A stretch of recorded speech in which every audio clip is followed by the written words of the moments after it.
2023년 3월 20일 월요일입니다. 이 아침에 같이 하신 모든 분들을 환영합니다. 기도하시고 이 시간을 시작하겠습니다. 하나님 아버지, 새로운 생명으로 우리를 불러내시고 이 아침에 우리의 첫 번째 시작이 하나님과의 만남이게 하시니 감사합니다. 주님, 우리의 삶의 간절함을 아십니다. 죄 가운데서 주님과 만나 교통하며 하늘의 뜻에 따라 이 땅을 살아가고자 하는 우리의 마음을 아시오니 주님, 이 시간 우리 곁에 계셔서 우리에게 가장 귀한 것들로 말씀하여 주시옵소서. 우리 각자의 연약한 삶을 아시는 주님, 가장 합당하고 필요한 것들로 개인의 마음 가운데 역사하셔서 우리의 삶에 감사와 확신이 있게 하시고 그 비단에서 이 하루의 삶을 충실하게 살아가도록 인도하여 주시옵소서. 성령께서만이 우리의 안내자가 되어 주시옵소서. 거룩하신 예수 그리스도 이름으로 기도합니다. 아멘. 긴 해변을 걷다 보면 예쁜 조개 껍데기들을 발견할 때가 있습니다.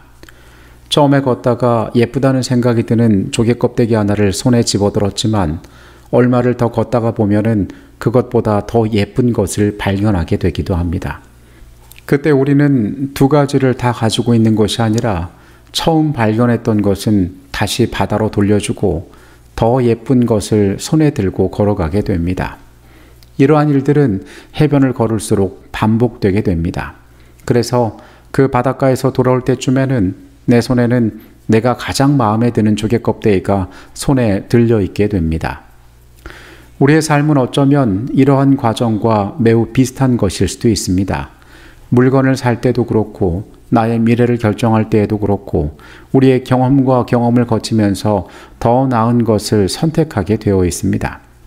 바깥에서 바라볼 때에 삶이란 참으로 다양하고 복잡한 것들로 이루어진 것 같지만은 어떤 의미에서 인간의 삶은 무로부터 와서 무로 돌아가는 시간의 과정이라고도 할 수 있습니다. 꽤 철학적인 것 같지만은 단순하게 얘기했을 때 아무것도 가지지 않고 태어나서 결국 죽음을 향하여 가는 운명이라는 것입니다. 누구도 피해간 적이 없어 보이는 이 삶이 너무도 당연한 것이라 받아들여져서 우리가 이 시간들을 살아갈 수도 있지만은 만약에 이 정해진 끝이 아닌 다른 길들을 우리가 발견한다면 여러분들은 어떻게 하시겠습니까? 내가 손에 들고 있는 것보다 훨씬 더 반짝이고 귀한 것이 내 앞에 나타난다면, 그것을 선택할 수 있다면 우리는 기꺼이 그것을 집어들게 될 것입니다. 오늘의 주제는 영원한 생명입니다. 모든 인간에게는 영혼이라는 시간이 기다리고 있습니다. 하나님의 말씀인 성경에 따르면 이 영혼이라는 시간은 영원한 생명 또는 영원한 죽음의 모습으로 각 사람에게 나타나게 될 것입니다. 이 영원한 생명과 이 영원한 죽음 둘 사이에는 어떠한 중간지대도 존재하지 않습니다. 양쪽에 조금씩 다리를 걸치고 서 있을 수가 없다는 것입니다. 이 생명을 얻어서 전부를 다 내 삶으로 가져오든지 아니면 죽음이라는 결과를 맞이함으로 모든 것을 잃어버리든지 이 두 가지의 운명 가운데에서 우리는 필연적으로 하나를 맞이해야만 하는 것입니다. 로마서 6장 23절의 말씀입니다. 죄의 삭은 사망이요 하나님의 은사는 그리스도 예수 우리 주 안에 있는 영생이니라. 성경은 죄의 결과가 사망이고 영원한 죽음에 들어갈 수밖에 없지만은 그리스도 예수 우리 주 안에는 죽지 않는 영원한 생명이 있음을 이야기하고 있습니다. 우리가 잘 아는 요한복음 3장 16절의 말씀은 이야기합니다. 하나님이 세상을 이처럼 사랑하사 독생자를 주셨으니 이는 그를 믿는 자마다 멸망하지 않고 영생을 얻게 하려 하심이라. 앞서 이야기한 것처럼 인간의 운명은 죄 가운데 죽을 수밖에 없는 운명이지만은 하나님께서 이 세상을 사랑하심으로 독생자를 주셨고 그를 믿는 자마다 멸망, 영원한 죽음에 들어가지 않고 영생, 영원한 생명을 얻게 하려 하셨다라고 이야기합니다. 우리 앞에는 이러한 선택들이 놓여 있습니다.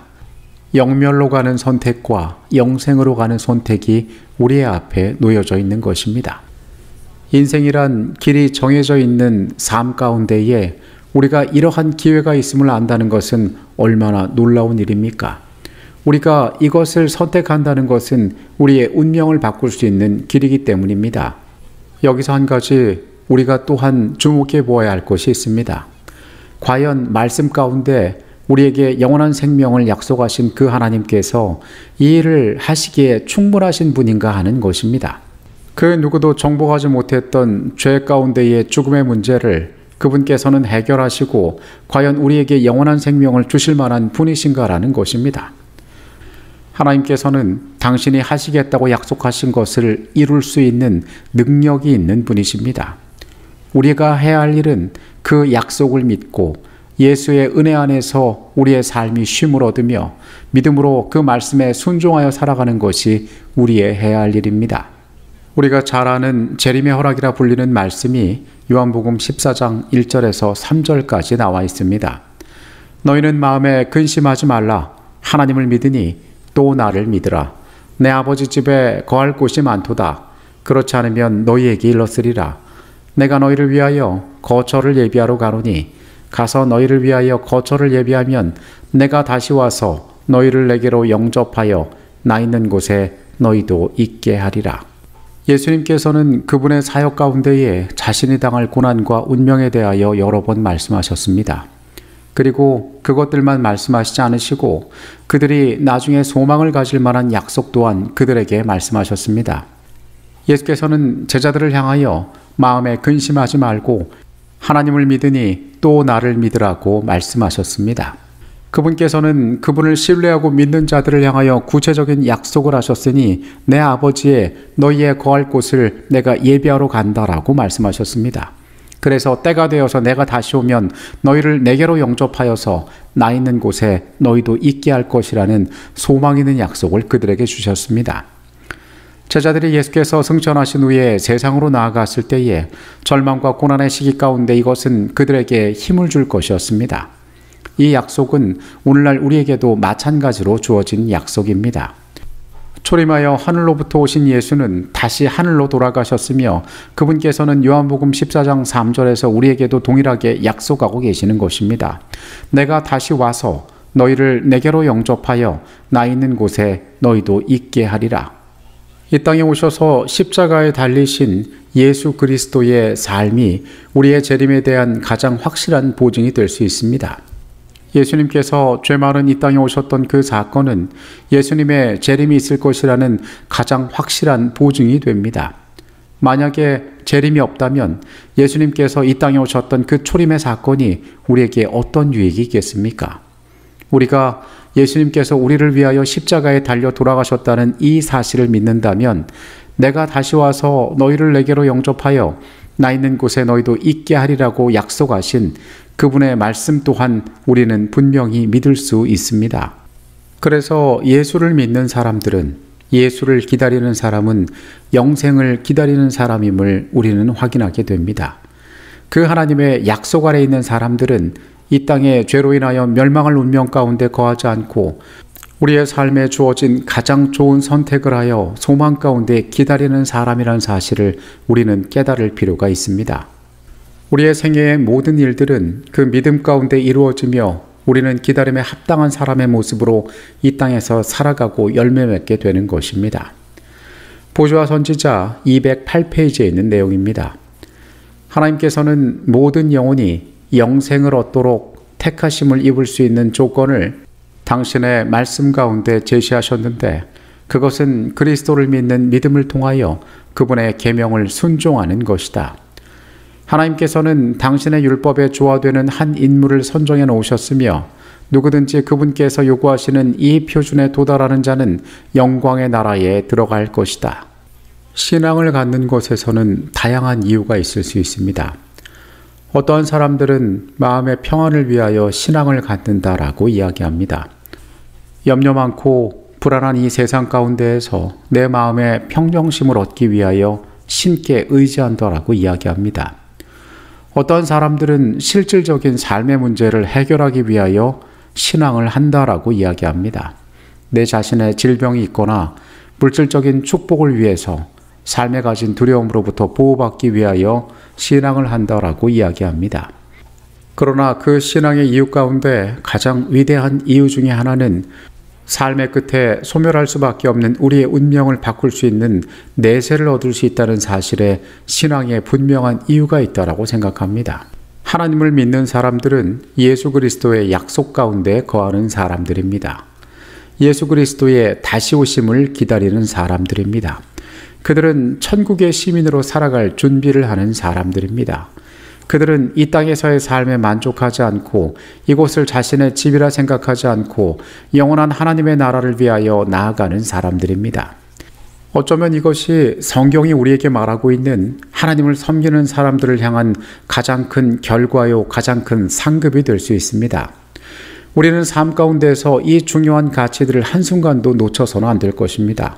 예수님께서 이 땅에 오셨던 초림의 목적이 이것이었으며 십자가는 이것의 과정이었고 다시 오시는 예수님을 기다리는 약속 가운데에서 우리는 이 중요한 사실 아래 놓여있는 삶을 살아가고 있기 때문입니다. 때로 이 생에 작은 것들에 매몰되어서 세상에 우리의 시선을 빼앗겨서 우리의 믿음이, 우리의 간구가 사소한 것들에 머물 때도 있지만은 우리는 근본적으로 영원한 세계를 준비하는 사람이란 사실을 한순간도 잊어서는 안 될 것입니다. 하나님께서 예수 그리스도를 통하여 우리에게 소망 있는 약속을 주셨습니다. 죄 가운데서 우리의 운명을 건져내실 영원한 생명으로 인도하실 그 약속 가운데 우리의 삶은 확신 있게 서 있을 필요가 있습니다. 가서 너희를 위하여 거처를 예비하면 내가 다시 와서 너희를 내게로 영접하여 나 있는 곳에 너희도 있게 하리라는 그 약속이 이 하루의 삶에도 확신 있는 소망이 되기를 간절히 바라겠습니다. 기도하시겠습니다. 주님, 소망 없는 우리의 운명을 위하여 다가오신 주님의 특별한 은혜를 우리가 기억하게 하여 주시옵소서. 제자들을 향하여 말씀하셨던 그 약속이 우리를 향한 것임을 오늘 다시 한번 확인하게 하여 주시옵소서. 십자가 위에서 우리를 위하여 죽으신 예수 그리스도를 우리가 믿사오니 주님, 우리를 그 나라의 백성으로 삼아 주시옵소서. 이 땅의 곤고한 삶 가운데서도 주의 백성으로 소망 아래 살아가고자 하오니 주님, 이 하루의 생애에도 같이 하여 주시옵소서. 거룩하신 예수 그리스도 이름으로 기도합니다. 아멘.